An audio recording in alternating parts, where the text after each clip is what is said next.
What's up, y'all? Welcome to the Movie Quotes Jones review of Star Trek III: The Search for Spock.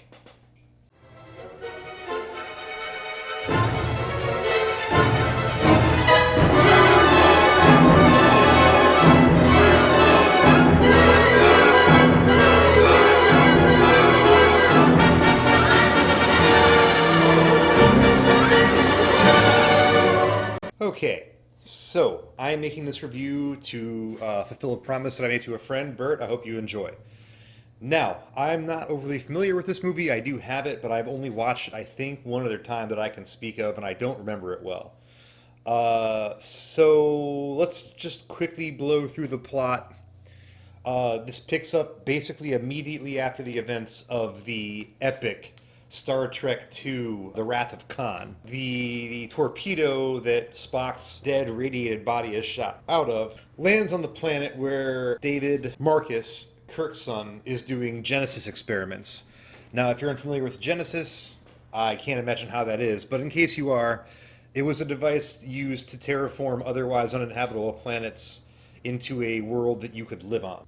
Anyhow, they are on their way back. This is the Enterprise crew. They're on their way back to Starbase to get their, the Enterprise all nice and fixed up. They get there and they are told you are not to go to the Genesis planet. The Enterprise is going to be decommissioned.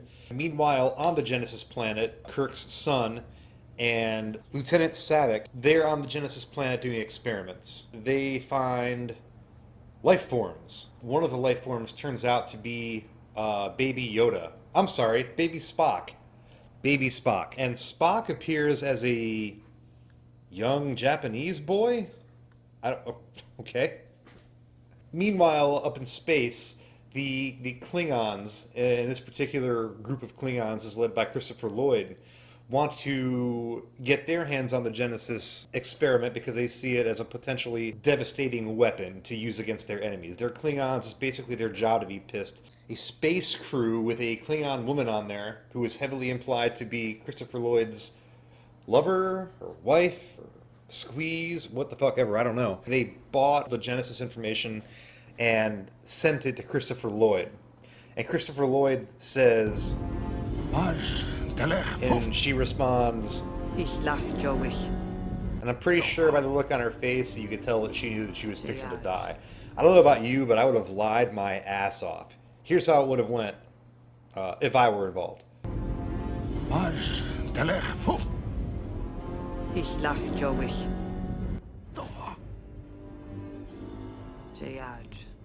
Anyhow, back in space, Kirk discovers McCoy acting like a total fucking freak and sends him to sickbay. Sarek, this is Spock's father, visits him, and he seems to be a little bit emotional for a Vulcan. Now, I guess I understand why this is done in the movie, but he's a Vulcan. They're not supposed to have emotions. He's clearly upset in this scene.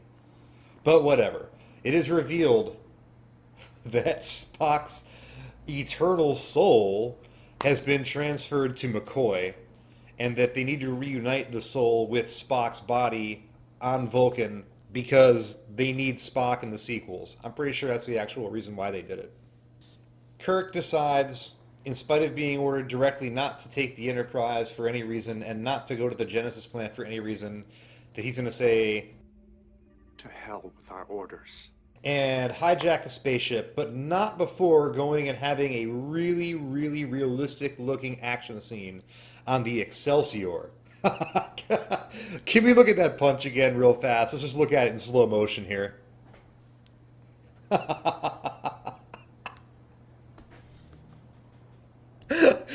For a movie whose special effects are so good as this one, that punch. Okay. Anyhow, they shut down the Excelsior and they get into the Enterprise and they somehow beat the space door and open it and take off and go into warp speed. Captain Pencil Thin Mustache here is tasked with intercepting the Enterprise and stopping them. And of course he fails because when they were on the Excelsior, they disabled its warp engines. And it makes a pretty hysterical sound.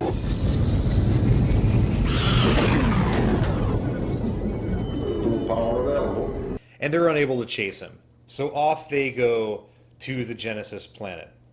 Now, on the Genesis planet, Spock is aging very rapidly.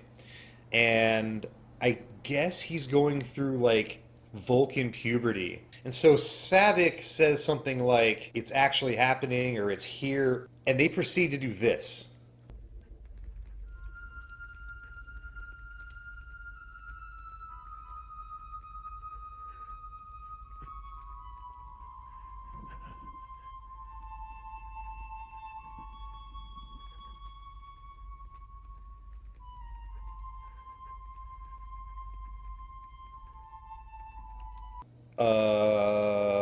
Is this softcore like Vulcan porn? Are they literally finger banging right now? No matter. They've got Spock, and everything should be all good, right? Wrong! Because the Klingons show up. This is Christopher Lloyd and his band of merry Klingons. And they take all three of them hostage. Christopher Lloyd says, look, I want you to give me Genesis, or I'm going to murk every single one of these people out here that you have on this planet. And to prove it, I'm going to kill somebody right now. Not now, but right now. Okay? It seems that his goon down on the planet is about to murk out Savick, but David fights the guy off. Now, he ends up, of course, getting stabbed to death, but at least he saved Savick. I will say this. I was really happy to see him man up, even though it sucks that he died, but he was a man about it. He went out a man. What we get is a very, very emotional scene involving Savick and Kirk. Just check this out. Admiral, David is dead.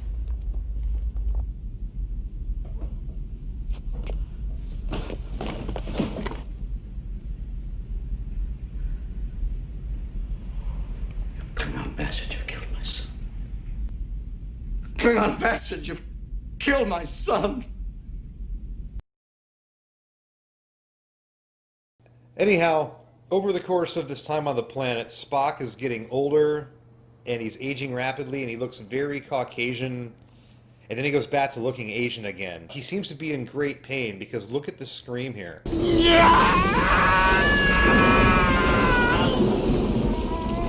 How convincing.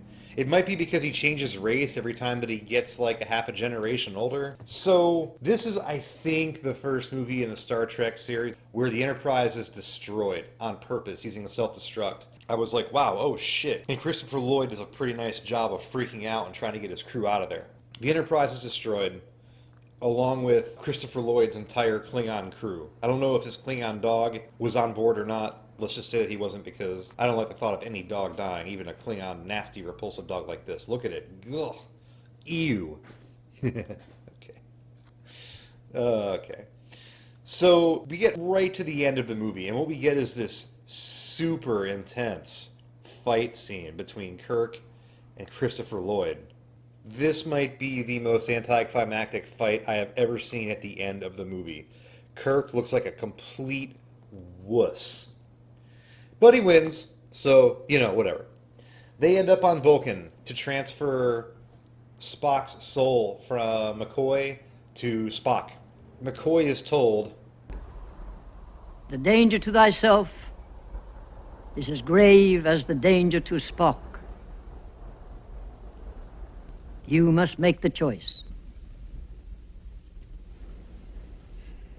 Fuck this. nah, I'm just kidding. He agrees to do it. He agrees to take the danger. I don't understand what was so dangerous about it. They don't really explain it, and I didn't feel one modicum of suspense. Again, that might be because I know that there are like 15 more movies after this one, and I know they all survive. But even if I had watched this through 1984 eyeballs, I would have been like, they literally resurrected Spock. They killed him, and then they brought him back to life. I know they're not about to take McCoy down. A lot of movies do this. Why? Why do they think that we are going to believe them when they take out a major character? I wasn't worried about it for 1 second. Anyhow, they successfully transfer the soul back to new Spock, as we'll call him for right now, and he kind of acknowledges his crew.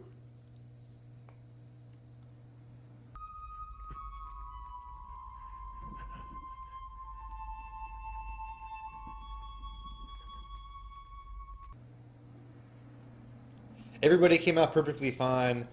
If you've seen Star Trek For the Voyage Home, you know that Spock is eventually like re-educated and he becomes super smart once again. And that's the plot. Okay, with the plot out of the way, let's talk about the pros of this movie.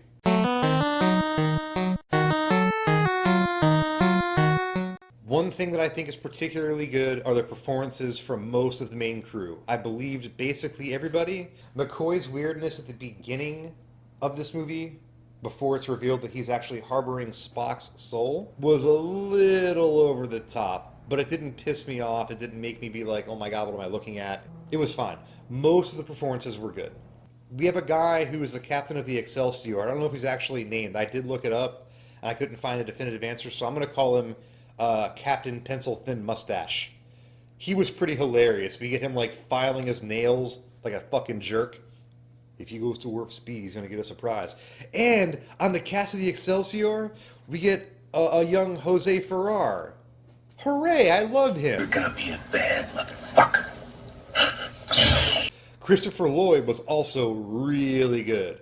The only issue that I have with him is that he's one of these villains in movies that, like, if one of their henchmen makes a mistake of any kind, he just immediately blasts them to death in the face. Whatever. The special effects for 1984 were fucking spectacular. The depiction of Starbase and, you know, all of the obvious blue screen stuff. I think the fact that this movie, like every other movie before about 2000, failed to predict the rise of flat screen TVs, the fact that there are CRT monitors everywhere, dates the movie way more than the actual special effects themselves do. They were good, especially considering the period. Finally, we come to the movie score. James Horner was on point here, as he almost always is, and I thought the soundtrack was a great, great soundtrack. So now we come to the cons list.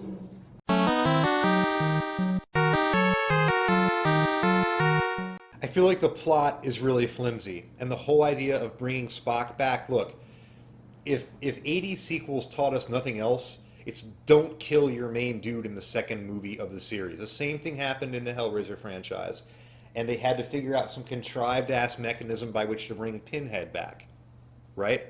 I don't know if Spock was trying to get out of being in more of these movies at the end of the second movie, or something like that. And if you're some huge Trekkie and there's like a Wikipedia article on this, and I should know better, look, eat me, okay? I'm watching a movie, it should be self-contained, I shouldn't have to go and do extra research. Even if I like to, which I do in certain cases, I shouldn't have to. And bringing Spock back via his eternal soul was, to me, lame and difficult to believe. It just seemed to me like his eternal soul was a thinly veiled, we need to make a ton more of these movies because The Wrath of Khan was fucking stellar.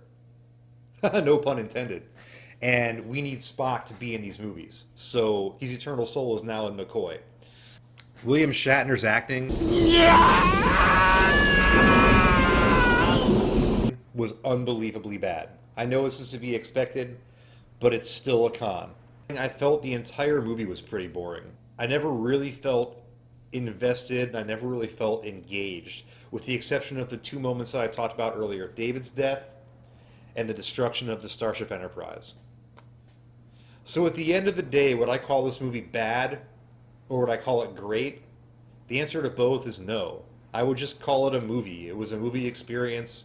It was an installment in the Star Trek series of movies. I own this movie, and I can watch it anytime I want, but I'm not in any huge rush to watch it. But at the same time, I don't really feel like it was a waste of my life to sit through it. There were parts that I liked, but it was just kind of meh at the end of the day. Would I recommend that you check it out? Why not? If you haven't seen it, give it a watch. Hopefully you didn't see the review first because it spoils the plot. Alright, that's my thoughts on Star Trek III: The Search for Spock. I hope you enjoyed my review. If you feel so inclined, follow me on Twitter at this handle, and follow me on Facebook at MovieQuotesJones. Leave your comments below. I'm interested in what you think, and I will see you next time.